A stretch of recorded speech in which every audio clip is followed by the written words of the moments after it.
ಕಳೆದ 2 ದಿನಗಳಿಂದ ಬೀದರ್ ಜಿಲ್ಲೆಯಲ್ಲಿ ಅಲ್ಪ ಪ್ರಮಾಣದ ಮಳೆಯಾಗಿದ್ದು, ಇನ್ನು ಕಳೆದ ತಿಂಗಳು ಮಳೆಯಾಗಿಲ್ಲ ಎಂಬ ರೈತರ ಕೊರಗಿಗೆ ಒಂದು ರೀತಿ ಮುಲಾಮು ಹಚ್ಚಿದಂತಾಗಿದೆ. ಏನೋ ಗಾಯದ ಮೇಲೆ ಮುಲಾಮು ಹಚ್ಚಿದಂತಾಗಿದ್ದು, ಒಂದು ಸ್ವಲ್ಪ ಅಲ್ಪ ಮಟ್ಟದ ಮಳೆಗೆ ರೈತರ ಮುಖದಲ್ಲಿ ಮಂದಹಾಸ ಮೂಡಿದೆ. ಆದರೆ ಈ ಮಳೆಯಿಂದಾಗಿ ನಗರದ ಪ್ರದೇಶದ ಜನರಿಗೆ, ಅಂದರೆ ಬೀದರ್ ನಗರ ಪ್ರದೇಶದ ಜನರು ಸಾಕಷ್ಟು ಪ್ರಯಾಸ ಪಡುವಂತಾಗಿದೆ ಅಂದರೆ ತಪ್ಪಾಗಲಾರದು. ಯಾಕಂದರೆ ಈ ತಪ್ಪು ಮಳೆಯದ್ದಲ್ಲ, ನಮ್ಮನ್ನು ಆಳುವ ಜನಪ್ರತಿನಿಧಿಗಳದ್ದು. ಯಾಕಂದರೆ ಬೀದರ್ ನಗರವನ್ನು ಏನೋ ಅಭಿವೃದ್ಧಿ ಮಾಡ್ತೀನಿ ಅಂತ ಹೇಳಿ ಅಧಿಕಾರಕ್ಕೆ ಬಂದಂಥ ರಾಜಕಾರಣಿಗಳು ನಮ್ಮ ನಗರವನ್ನು ಯಾವ ರೀತಿಯಾಗಿ ಸುಸಜ್ಜಿತವಾಗಿ ಮೂಲಭೂತ ಸೌಕರ್ಯಗಳು ನೀಡಿದ್ದಾರೆ ಅಂತ ನೀವೇ ನೋಡಿ. ಒಂದು ಸಣ್ಣ ಎಕ್ಸಾಂಪಲ್ ತೋರಿಸ್ತೀನಿ.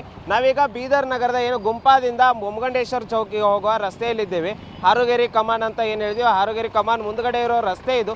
ಯಾವ ರೀತಿಯಾಗಿ ಸಂಪೂರ್ಣವಾಗಿ ಅಲ್ಪ ಪ್ರಮಾಣದ ಮಳೆಗೆ ನಿಂತು ಹೋಗಿದೆ ಅಂತ ನಾವು ತೋರಿಸ್ತಾ ಇದ್ದೀವಿ. ಈಗ ನಿಮಗೆ ರಸ್ತೆಯಲ್ಲಿ ಒಂದೊಂದು ಅಡಿಯಷ್ಟು ಗುಂಡಿಗಳು ಬಿದ್ದಿವೆ. ಏನು ರಸ್ತೆಗಳಲ್ಲಿ ಗುಂಡಿಗಳಲ್ಲ, ಗುಂಡಿಗಳಲ್ಲಿ ರಸ್ತೆ ಅನ್ನೋ ರೀತಿ ಭಾಸವಾಗೋ ರೀತಿಯಲ್ಲಿ ಇದೆ ರಸ್ತೆ. ನೋಡ್ತಿರ್ಬೋದು ನೀವು, ಇಲ್ಲಿ 2 ವೀಲರ್ ವಾಹನ ಸವಾರು ಹೋಗ್ತಾ ಇದ್ರೆ ಪಕ್ಕದಲ್ಲಿ ಹೋಗೋ ಕಾರು, ಬಸ್ಸಿನ ಕೆಸರೆಲ್ಲ ಎಲ್ಲ ಅವರು ಮುಖಕ್ಕೆ ಬೀಳುವಷ್ಟರ ಮಟ್ಟಿಗೆ ಇಲ್ಲಿ ರಸ್ತೆ ಸಮಸ್ಯೆ ಇದೆ. ನೋಡ್ತಿರ್ಬೋದು ನೀವು ಯಾವ ರೀತಿ ಕಾರ್ನವರಾಗಲಿ ಬೈಕ್ನವರಾಗಲಿ ಪೂರ್ತಿ ನಿಧಾನವಾಗಿ ಹೋಗ್ತಾ ಇದ್ದಾರೆ. ಅಂದರೆ ಜೋರಾಗಿ ಹೋಗ್ಬಿಟ್ರೆ ಗಾಡಿಗೆ ಏನು ಡ್ಯಾಮೇಜ್ ಆಗುತ್ತೋ, ಎಲ್ಲಿ ಏನು ಹತ್ತುತ್ತೋ. ಯಾಕಂದರೆ ನೀರು ನಿಂತಿರೋದ್ರಿಂದ ಈ ತೆಗ್ಗು ಎಷ್ಟು ಅಡಿ ಒಳಗಿದೆ ಅಂತ ಏನು ಸಾರ್ವಜನಿಕರಿಗೆ ಓಡಾಟ ಮಾಡ್ತಿರೋರಿಗೆ ಗೊತ್ತಾಗ್ತಿಲ್ಲ. ನೀವು ನೋಡ್ತಿರ್ಬೋದು, ಈಗ ರಸ್ತೆಯಲ್ಲಿ ನಾವು ಇದ್ದೀವಿ, ಅದೇ ರಸ್ತೆಯಲ್ಲಿ ಎಷ್ಟರ ಮಟ್ಟಿಗೆ ನೀರಿದೆ ಅಂತ ನೋಡ್ತಿರ್ಬೋದು ನೀವು. ಇಲ್ಲಿ ಸಂಪೂರ್ಣವಾಗಿ ನೀರಿದೆ. ಆ ಕಡೆ ಅಂತೂ ಗುಂಡಿ, ಅದು ಪೂರ್ತಿ ಏನು ಗಾಲಿ 2 ವೀಲರ್ ಸ್ಕೂಟಿಗಳು ಹೋದರೆ ಪೂರ್ತಿ ಸ್ಕೂಟಿ ಗಾಲಿ, ಅದ್ರ ಒಳಗಡೆ ಹೋಗ್ಬೇಕು ತೆಗಿಗೆ, ಅಷ್ಟರ ಮಟ್ಟಿಗೆ ಇಲ್ಲಿ ನೀರು ನಿಂತಿದೆ.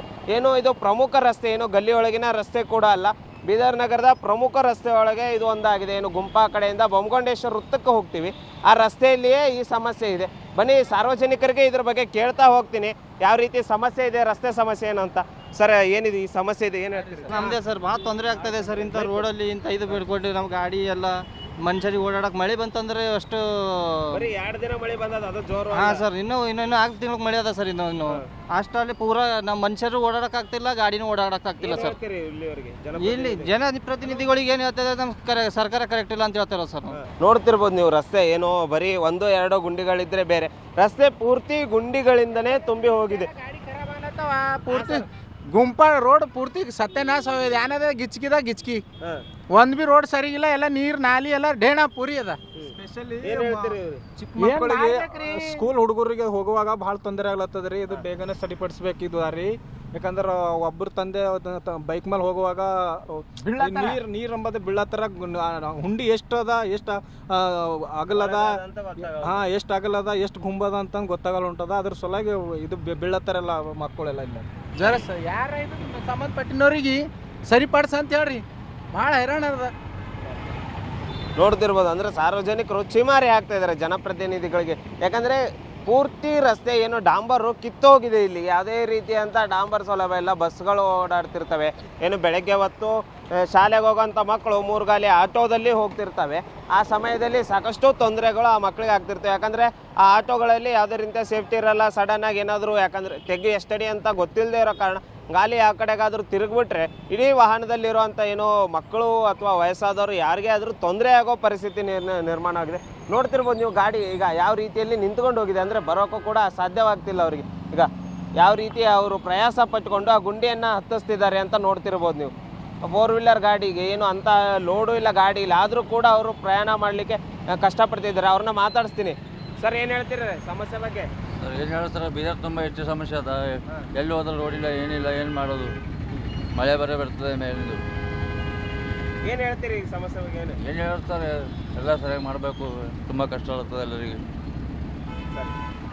ಅಂದರೆ ಎಲ್ಲ ವಾಹನ ಚಾಲಕರು ಸವಾರರು ಅಂದರೆ ಚಿಮಾರಿ ಆಗ್ತಾ ಇದ್ದಾರೆ ಜನಪ್ರತಿನಿಧಿಗಳಿಗೆ. ಎಂಥವ್ರನ್ನ ಆಯ್ಕೆ ಮಾಡಿದ್ವಲ್ಲ ಅನ್ನೋಷ್ಟರ ಮಟ್ಟಿಗೆ ಬಂದಿದ್ದಾರೆ. ಸರ್, ಈಗ 2 ದಿನ ಮಳೆ ಆಗೈತೆ, ಬರೀ 2 ದಿನಕ್ಕೆ ಇಷ್ಟೊಂದು ಸಮಸ್ಯೆ ಆಗೈತೆ, ಏನು ಹೇಳ್ತೀರಿ ಇದು? ಇಲ್ಲಿ ಯಾವಾಗಲೂ ಇಷ್ಟೇ ಇದ್ರೆ, ಇಲ್ಲಿ ಯಾವಾಗಲೂ ಇಷ್ಟೇ ಹಿಂಗೆ ನೀರು ನಿಂದಿರ್ತಾವ. ಇದು ರಿಪೇರಿನೇ ಮಾಡಲ್ಲ. ಇಲ್ಲಿ ಭಾಳ ದಿವಸ ಹಿಡಿದು ಸಮಸ್ಯೆ. ಅಂದರೆ ಈ ಸಮಸ್ಯೆ ಇಂದು ನೆನ್ನೆಯದಲ್ಲ, ಸುಮಾರು ವರ್ಷಗಳಿಂದ ಈ ಸಮಸ್ಯೆ ಇದೆ. ಪ್ರತಿ ಬಾರಿ ಮಳೆಗಾಲ ಬಂದರೆ ಸಾಕು 3-4 ತಿಂಗಳು ಇಷ್ಟೇ ಒದ್ದಾಡಿ ನಾವು ಜೀವನ ಸಾಗಿಸಬೇಕು, ಪ್ರಯಾಣ ಮಾಡಬೇಕು ಅಂತ ಹೇಳ್ತಿದ್ರೆ. ಸರ್, ಏನು ಸಮಸ್ಯೆ, ರಸ್ತೆ ಸಮಸ್ಯೆ ಹಿಂಗೈತೆ, ಏನು ಹೇಳ್ತೀರಿ ಇದಕ್ಕೆ? ಅದು ರೋಡಿನ ಸಮಸ್ಯೆ, ರೋಡಿನ ಸಮಸ್ಯೆ ಅದು ಮತ್ತೇನಿಲ್ಲ. 2 ದಿನ ಮಳೆ ಬಂದೈತೆ, ಬರೀ 2 ದಿನಕ್ಕೆ ಇಷ್ಟ ಆಗೈತಲ್ಲ. ಪೂರ ರೋಡೆಲ್ಲ ಜಾಮ್ ಆಗೋಯ್ತಾವ, ನೀರು ನಿಂತು ಹೆಂಗಿತ್ತು ಮಂದಿ ಹಿಂಗೆ ಒಡ್ಡಾಡೋದು ಹೆಂಗೆ ಅಂತ? ಭಾಳ ತಕ್ಲೀಫ್ ನೋಡೋದು ಏನು ಕೆಲಸನೇ ಆಗ ನೋಡೋದು ಸರ್ ಬರೀ 2 ದಿನ ಮಳೆ ಬಂದದ ಈಗ ಅಂದ್ರೆ ಹಿಂಗಾಗೈತೆ ಮುಂದೆ ಮಳೆಗಾಲದಾಗ ಹೆಂಗ್ ಪರಿಸ್ಥಿತಿ ಅಂತ ಈಗೇ ಇಟ್ಟದ ಮುಂದೆ ಹೆಂಗೆ ಮಾಡಬೇಕು ಏನ್ ಹೇಳ್ತೀರಿ ಇಲ್ಲಿನ ಶಾಸಕರಿಗೆ? ಅವ ಬೇಕಲ್ಲ ಅದು ಹೇಳ್ಬೇಕಲ್ಲ ಯಾರು ಇದ್ರದ್ದು ಇವನ ನಮ್ಮದು ಅವು ಬೇಕಲ್ಲ ಅದು ನೀರು ನೋಡ್ರಿ ಜೀರೋ ಕೆಲಸ ಜೀರೋ ಅವ್ರದ್ದು ಏನೂ ಕೆಲಸ ಮಾಡಲ್ಲ ಅವ್ರು. ಮುಂದೆ ಹೆಂಗೆ ಮಾಡ್ಬೇಕು ಮೇನ್ ಅದೇ ಅದು ಅಂದ್ರೆ ಶಾಸಕರು ಇಲ್ಲಿ ಯಾವುದೇ ರೀತಿ ಅಂತ ಕೆಲಸ ಮಾಡ್ತಿಲ್ಲ, ಅವರ ಸಾಧನೆ ಶೂನ್ಯ ಅಂತ ಹೇಳ್ತಾ ಇದ್ದಾರೆ. ಯಾಕಂದ್ರೆ ಬೀದರ್ ಜಿಲ್ಲೆಯಿಂದ ಏನ್ ಹೇಳ್ತೀರಿ ಸರ್? ಶಾಸಕರು ಏನ್ ಮಾಡ್ತಿದಾರ ಅಂತ MLA ಸಾಹೇಬ್ ನೋಡ್ರಿ ಸರ್ ರೋಡ್ ಇದೆ ಹಿಂಗೆ ಅದ ಇದು ದಿನ ಬಾರಿಶ್ ಬರ್ತದ ಹಿಂಗೆ ಇರ್ತದ. ಅಂದ್ರೆ ಏನು ಜಿಲ್ಲೆಯಿಂದ 2 ಶಾಸಕರನ್ನ ಕಾಂಗ್ರೆಸ್ ಪಕ್ಷದ ಅಭ್ಯರ್ಥಿಗಳನ್ನು ಜಿಲ್ಲೆಯ ಜನರು ಗೆಲ್ಲಿಸಿದ್ದಾರೆ. ಪಕ್ಷ ಕೂಡ 2 ಶಾಸಕರಿಗೆ ಸಚಿವ ಸ್ಥಾನವನ್ನು ನೀಡಿದೆ. ಏನು ಈಶ್ವರ್ ಖಂಡ್ರೆ ಹಾಗೂ ರಹೀಮ್ ಖಾನ್ ಅವರು 2 ಶಾಸಕರು ಸಚಿವರಾಗಿದ್ದು ಏನೋ ಒಂದು ಜಿಲ್ಲೆಯನ್ನು ಅಭಿವೃದ್ಧಿ ಪಥದತ್ತ ಕೊಂಡೊಯ್ಯಬೇಕಂತ ನಾಯಕರು ನಿರ್ಲಕ್ಷ್ಯ ತೋರಿಸ್ತಿದ್ದಾರೆ. ಯಾಕಂದರೆ ಆ್ಯಂಬುಲೆನ್ಸ್ ಕೂಡ ಹೋಗ್ತಾ ಇದೆ. ಯಾವ ರೀತಿಯಾಗಿ ಅವರು ಇಲ್ಲೇ ಟೈಮ್ನ ವೇಸ್ಟ್ ಮಾಡಿಬಿಟ್ರೆ ನಿಧಾನಕ್ಕೆ ಹೋಗ್ತಾ ಒಳಗಡೆ ಯಾವುದಾದ್ರೂ ಡೆಲಿವರಿ ಪೇಷಂಟ್ ಇದ್ದರೆ ರಸ್ತೆಯಲ್ಲೇ ಡೆಲಿವರಿ ಆಗಬೇಕು ಅಂತಹ ಸ್ಥಿತಿ ಇಲ್ಲಿ ನಿರ್ಮಾಣವಾಗಿದೆ. ಯಾಕಂದರೆ ಈ ಗುಂಡಿಗಳು ಒಂದೊಂದಡಿ 2 ಅಡಿ ಇರೋದ್ರಿಂದ ಏನಾದರೂ ಆ್ಯಂಬುಲೆನ್ಸ್ನಲ್ಲಿ ಗರ್ಭಿಣಿ ಮಹಿಳೆ ಹೋಗ್ತಾ ಇದ್ದರೆ ದಾರಿಯಲ್ಲೇ ಅವ್ರಿಗೇನೋ ಡೆಲಿವರಿ ಆಗಬೇಕು ಅಷ್ಟರ ಮಟ್ಟಿಗಿದೇನೋ ಇಲ್ಲಿನ ಶಾಸಕರು ರಹೀಮ್ ಖಾನ್ ಅವರು ದಯವಿಟ್ಟು ಈ ರೋಡಿನ ಬಗ್ಗೆ ಕಾಳಜಿ ವಹಿಸಬೇಕು. ಯಾಕಂದರೆ ಜನರು ಚೀಮಾರಿ ಹಾಕ್ತಾ ಇದ್ದಾರೆ, ನಿಮ್ಮ ಸಾಧನೆ ಶೂನ್ಯ ಅಂತ ಹಿಡೀ ಶಾಪ ಆಗ್ತಿದ್ದಾರೆ. ದಯವಿಟ್ಟು ಈ ರಸ್ತೆಯನ್ನು ಸುಧಾರಿಸಿ ಅವರ ಶಾಪದಿಂದ ಮುಕ್ತಿ ಹೊಂದಿ, ಇಲ್ಲದಿದ್ದರೆ ಯಾರಾದರೂ ಇಲ್ಲಿ ಇನ್ನೂ ಸಣ್ಣ ಪುಟ್ಟ ಏನಾದರೂ ಅಪಾಯಗಳಾಗ್ತವೆ, ದೊಡ್ಡ ಮಟ್ಟದ ಏನಾದರೂ ಆದರೆ ಆ ಸಾರ್ವಜನಿಕರ ಹಿಡಿ ಶಾಪ ನಿಮ್ಮನ್ನು ಬಿಡುವುದಿಲ್ಲ. ದಯವಿಟ್ಟು ಇದನ್ನು ಆದಷ್ಟು ಬೇಗ ಏನು ಮಳೆ ಇನ್ನೂ ಸ್ಟಾರ್ಟ್ ಆಗ್ತಾ ಇದೆ, ಏನಾದರೂ ಟೆಂಪ್ರವರಿಯಾಗಾದರೂ ಮಾಡಿ ಮುಂದೆ ಬೇಸಿಗೆಯಲ್ಲಾದರೂ ಮಾಡೋಕ್ಕೆ ಬರ್ತೀವಿ, ಟೆಂಪ್ರವರಿಯಾಗಾದರೂ ಅವರಿಗೊಂದು ಪರಿಹಾರವನ್ನು ನೀಡಿ ಅಂತ ನಾವು ಎಂಬುದೇ ನಮ್ಮ ಆಶಯ. ಕ್ಯಾಮ್ರಾಮ್ಯಾನ್ ಸಂತೋಷ್ ಜೊತೆ ದೇವರಾಜ್ ಹೊಣಗೆರೆ, ಉತ್ತರ ಕರ್ನಾಟಕ ನ್ಯೂಸ್, ಬೀದರ್.